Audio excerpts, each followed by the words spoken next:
ኢየሱስ ሲደመር ምንም እኩል ይሆናል ሁሉም ነገር።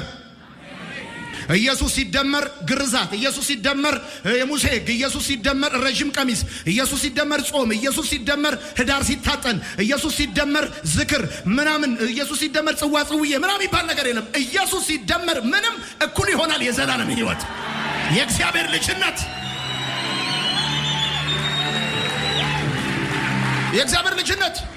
ገላትያ መጽሐፍ ምዕራፍ 3 እና 4 የሚያወራው ምንድነው? ኢየሱስ ሲደመር ብለ ምንም ነገር ከጨመርክ you are out of the gospel።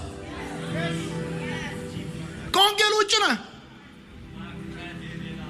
ይሄንን አይኔ ውስጥ የዘላለም ሕይወት የጸባይ ዋንጫ አይደለም።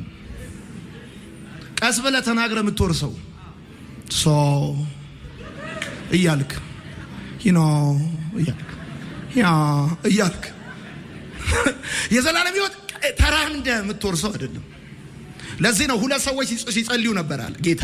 አንደኛው በሳምንት 2 ይጾማሉ፣ አስራት መባየን ሰጣሉ። እንደዚህኛው ሸቃባ ሰውዬ ስላላረከኝ አመሰግናለሁ። ያኛውስ ደረቱን እየደቃ ቀና እንኳን ብሎ እኔን ኃጢአተኛው ማረኛል። ከሁለቱ የትኛው የጸደቀ መሰላል? ይሄኛው ተበልቷል አስራቱን እና አስራት ሰጠ፣ መባያ ሰጠ፣ ንፍሮ ቀቅለ ምስር ቀቅለ እምገባበት መንግስት የዘላለም ሕይወት የጸባይ ዋንጫ አይደለም ብራዘር። ለዚህ ነው ወዳጄ ይሄኝ ማርያም ኢየሱስ እግር ስር ቁጭ ብላ ኢየሱስን ስትሰማ ማርታ ተፍተፍ ትላለች። የሚበልጠውን ማርያም መርጣለች አለ። አለክልኮ የምትኖረው ሕይወት አይደለም ቅድስና።